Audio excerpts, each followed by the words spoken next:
Welcome to Rooted, deepening your walk with God. The point of these videos, I say this every time, is to deepen your walk with God. So hopefully you're growing deep roots, because storms will show up and you need to have that firm foundation under you.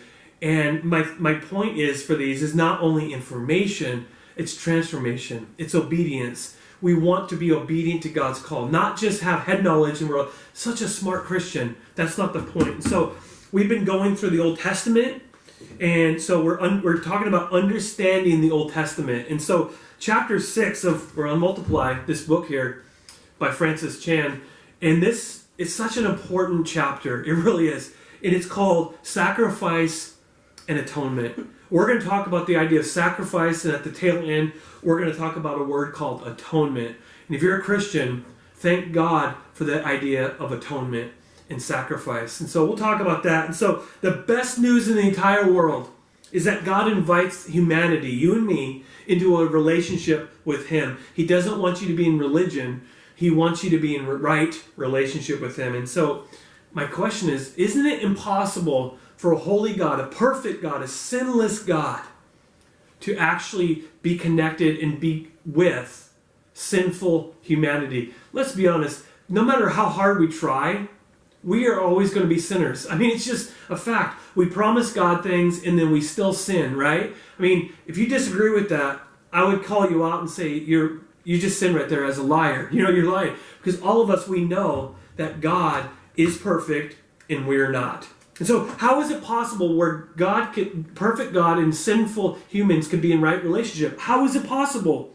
Well, at this point of the biblical story, we've been talking about Genesis, Exodus, Leviticus, Numbers, Deuteronomy, that part of the Old Testament. There's some questions that really, really develop in my eyes. Number one is, does God need to lower His standards a little bit because it's impossible for us to meet them? I mean, if we can't meet His perfection, does He need to lower His standards?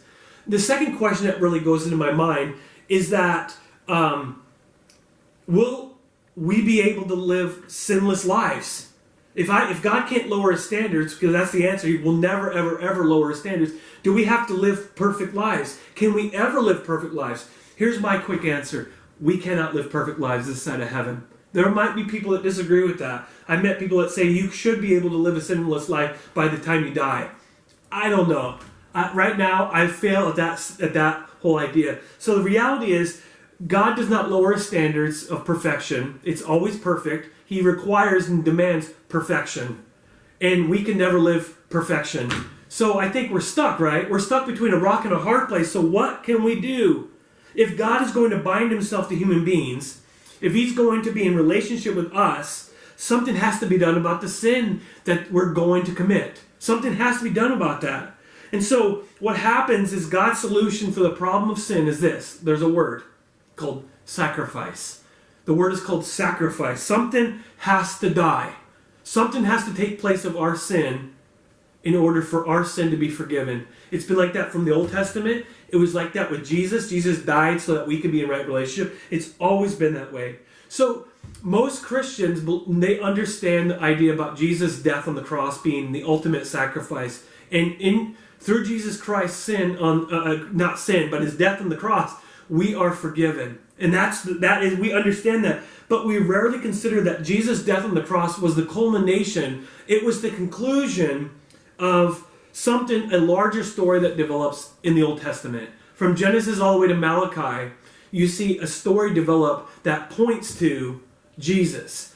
Everything that you read in the Old Testament, and it's long, but everything that you read in the Old Testament points to something that happens later. And that person, His name is Jesus Christ. Only when we understand the Old Testament sacrifices can we see how the Old and New Testaments dovetail perfectly into one amazing story.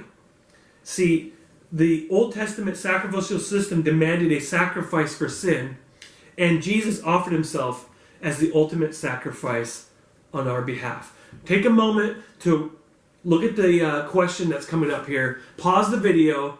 Take your journal that you need to have, that I have right here. Write down it might be a little bit confusing, right? Some questions that you don't understand. Write some things that you do understand and go through that for just a moment. I'll see you in just a moment.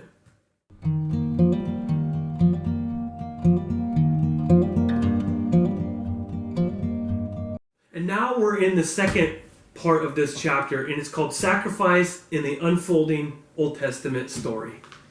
And the idea of the Old Testament sacrifice is entirely found from Genesis to Malachi. And so it's found in the entire Old Testament. But the idea of sacrifice to cover over sin was actually referenced to even in the story of Adam and Eve. Before the law of Moses, before the Old Testament sacrificial system was actually put into place, it was foreshadowed in the book of Genesis with the story of Adam and Eve. And in the story of Adam and Eve, we know the story. I almost don't need to say it, but the reality is when they sinned, remember Adam and Eve, they were naked. Nobody even thought anything. Like, that would be weird today, except for some people that think it's all right to do that kind of stuff. When you go to those clothing optional type of places, I don't do that. But the reality is they didn't feel any, embarrassment or shame. So when they sinned, they felt ashamed. And part of that shame was like, I'm naked. I need to cover over this nakedness. So what happened is God had made them coverings to cover themselves. We see paintings of Adam and Eve, and they always have some kind of fig leaf or some animal skin that, we don't think about this, but the reality is when God, he didn't just do this just because he wanted to give them clothing. That's not the point. The point was that something had to die in order for them to be covered over. It could have been some kind of bear, or it could have been some kind of deer. I'll just use a deer as an example. Deer's walking in, in the garden, and God had to sacrifice that animal, that deer. And he somehow, this takes faith, and it's supernaturally, he skins the deer, and he makes them a covering over them, so they're covered over their chest and their private area. And God, he actually has to cover over them their shame. He has to kill something has to be sacrificed. Something has to die in order for their sin to be covered over. So there's a foreshadow in that story. And so the sacrificial method isn't really explained or fully developed until we get to the book of Leviticus. When we get to the book of Leviticus, you will see the sacrificial system put into place. And you might read it and go, how is that even relevant to today's Christian world? Well, a lot of times it's not.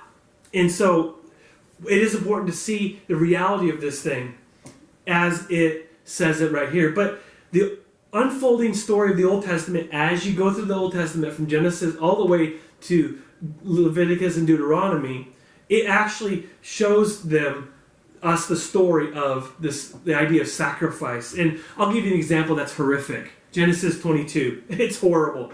I just don't like it. Most people don't like it. Most people read this part of the story and say, I'm done. I'm closing the Bible. I'm done with this God because I can't serve a God that would do this kind of thing. And I'll admit, I wish that God chose a different way to prove a point. But it does prove a point in the idea of someone being sacrificed in our place. In the story of Genesis 22, we're not going to read it, but God takes Abraham and his son Isaac, his promised child, because God promised Abraham a future and a hope and that kind of thing, that Isaac and his descendants would bring joy to the entire world, would bring peace to the entire world. And God says, Abraham, I want to take your only son, your beloved son, Isaac, and I want you to kill him. I want you to do child sacrifice. Now, I hate that. It's horrible. But I do realize, I want to say something right up front. I don't believe that God's intention was to kill any human being like that until Jesus. But the reality is God was proving a point, because when Abraham was getting ready to kill his son, you know what happened? God provided a ram to take place of the son. And this was the illustration. It was a foreshadow of what was going to happen, that someone had to take place of Isaac, and that was a ram. Someone had to take place for us, and that was Jesus. And so the Old Testament shows us the rituals. It shows us the system set in place to cover over people's sin. And like many things in the Old Testament, Jesus' life, his death, and his resurrection takes the beliefs and the rituals and displays them so beautifully in the life of Jesus, and more powerfully than anyone could ever have imagined.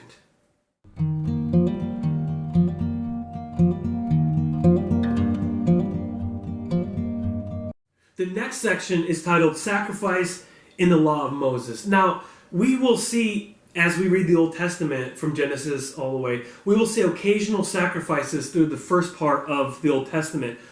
But it really wasn't until God gave Moses the law that animal sacrifices became a normal part of the life of Israel. If you were Jewish, from the law of Moses all the way up to the day of Jesus, and even throughout Jesus' life, sacrifice of animals was normal and common.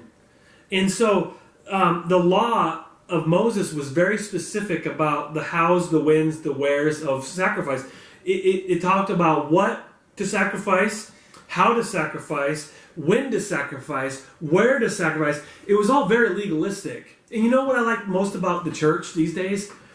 I've never been part of a church that's been legalistic. I know there's churches out there that are legalistic, and I don't think God likes legalism. I don't think I'm just doing this because I'm supposed to do it. God gives us the freedom and to listen to His Holy Spirit, but the law of Moses and the sacrificial system, very legalistic. How, when, where, what you're supposed to wear, who's going to make the sacrifice, it was all very legalistic. And so these sacrifices were designed to show gratitude to God and to demonstrate a contrite and broken spirit and heart before God, and to atone for sin. Now, there is a word I want to mention here that if you're a Christian, you need to understand this. The word is atonement. Atonement. And the word atonement is very significant theologically. And an easy way to remember what the word atonement really means is it can be broken down like this: at one mint. Atonement can be broken down in three different words. At one mint. And you're like, what does that mean? Essentially, atonement is all about reconciling. It's about making amends for what has gone wrong in our life. It's about reestablishing peace where there was once conflict. Atonement allowed people who were once far from God to be in right relationship with God. They could actually, now that their sin is taken care of, now that their sin is washed away and made new, they can be at one with God. They can be at one mint with God. They are now at peace with God. That's what atonement really means. But let's go back to the Old Testament for a moment, because animal sacrifices in the law of Moses and beyond, it gave the Israelites a tangible way to show that they were sorry, that they were sorrow, and that they could have a tangible way to actually show that they have a desire to have their relationship with God restored. And sacrifices also proved that a substitute that could have been offered in Israel's place. Just as Israel found atonement through the sacrifices, we must learn and to put all of our hope in a sacrifice. And I mean, the New Testament clearly explains that the sacrifice that we must trust in was made by Jesus Christ.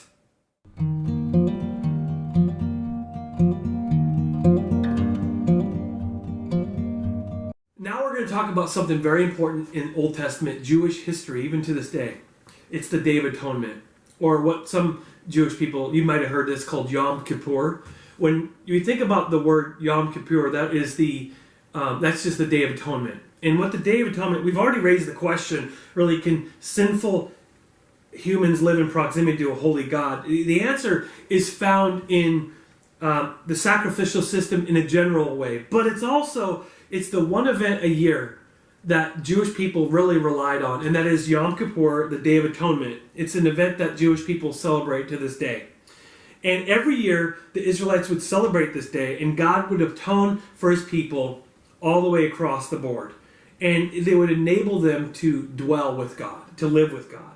Now, you may want to pause the video at this moment and read Leviticus 16, because Leviticus 16 tells you about the Day of Atonement, and it's pretty detailed, but it would benefit you if you took a moment just to read that, and then unpause it, and we'll continue on with this. But as you read through Leviticus 16, it's clear that God takes His worship very seriously. Talks about people who don't take it seriously, what happens to them. So worship, even to this day, as we worship through song in church, God takes it so seriously. We don't just waste time in church. God takes His worship very seriously. But on the Day of Atonement, it was the one day out of the year where one man out of all the Israelites, and he was the high priest. He was in charge of the entire thing, and he was allowed to enter into the most holy place, the Holy of Holies. And his job was to stand before God as a representation of the people to God. And what would happen is the high priest was to take with him the blood of a spotless animal. He killed the animal, and he took the blood of that animal, and he brought it before God, and he smeared it on the cover of the Ark of the Covenant. And so I want you to picture the significance of this entire thing. Inside the Holy of Holies, God's presence was looking down on the Ark of the Covenant. Okay, it was like this box. And the lid on that is also called the mercy seat. It was smeared with the sacrificial blood. He would pour the blood on this mercy seat, the lid of this thing. And the blood satisfied the wrath of God because it was a substitute that was offered in the place of the people who deserved his wrath. So instead of them getting the wrath of God, this blood of this animal satisfied that. And instead of seeing the law that was broken, because this box contained the law of God that was broken, and the law that was broken inside of that thing really represented their lives. It was broken. Their relationship with God was broken. And the blood that covered over that, God didn't see the broken law. What he saw was the blood of some perfect sacrificed animal. And I want you to keep in mind that this amazing feeling of joy that they would have felt this day. Wow, we're forgiven. That actually, it actually was very temporary. Their joy was temporary because they had to do this every single year because they would not stop sinning. Here's the reason why. Sin is not an external problem.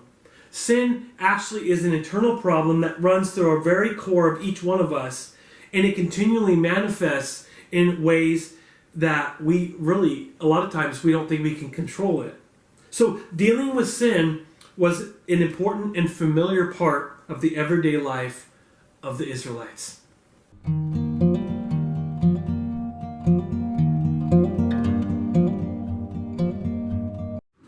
And last, but certainly not least, we're going to talk about the ultimate sacrifice. Everything that we've talked about up to this point in this session has talked about something temporary. It was talking about something that was actually pointing to something later. And God, his whole idea, you can read in the Old Testament, that he'd rather have an obedient heart than sacrifice. He doesn't want sacrifice, he wants obedience. And it all pointed to a guy named Jesus Christ. And it actually is the sacrifice of Jesus Christ on the cross that causes God's wrath to be completely satisfied. That when you are in Christ, you are forgiven. You don't have to keep killing Christ. You don't have to keep killing an animal. You don't have to continue to go back to sacrifice. You are ultimately covered over forever, and you're given a brand new heart. You're not just covered over. I mean, you're taking that whole sin and you're washing it away. You're brand new. You're a new creation in Jesus Christ. And the sacrifices that Israel offered on a regular basis laid the groundwork for the coming of Jesus. And so when Jesus arrived, the full significance of the sacrificial system finally came into view. Now, we're done.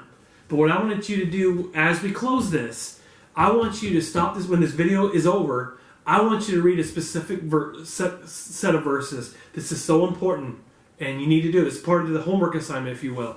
I want you to read Hebrews chapter 9, verse 11, all the way to Hebrews chapter 10, verse 25. Let me say that one more time so you can maybe write it down in your journal. Hebrews chapter 9, verse 11, all the way to Hebrews chapter 10, verse 25. Those set of verses, they explain a lot better than what I just did. They explain everything about the Old Testament. It talks about Malachi. It talks about everything that the Old Testament was like. And it talks about Jesus being the ultimate sacrifice for our sins. And you'll love it. You'll love it. It's really the answer to every question that we've ever had. If you want to have any question you have answered about Old Testament sacrificial system, read this section in Hebrews chapter 9, verse 11 to Hebrews chapter 10, verse 25. I hope that you've enjoyed yourself. This has been a lot of words. This has been very deep. But the point is that we are loving God even more. And I love the fact that you are here and your goal is to go deeper with God. That's my goal too. All of our goals should be to go deeper with God. That's the point of Rooted. This is Pastor Joel. I'll see you next time.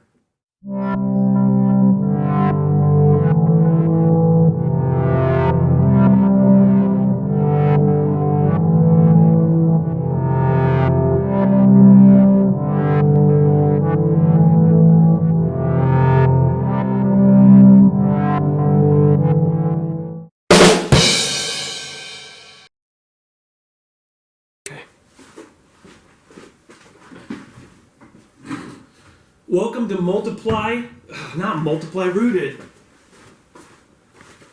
The ultimate sacrifice, everything that we've been talking about in the Old Testament sacrifice.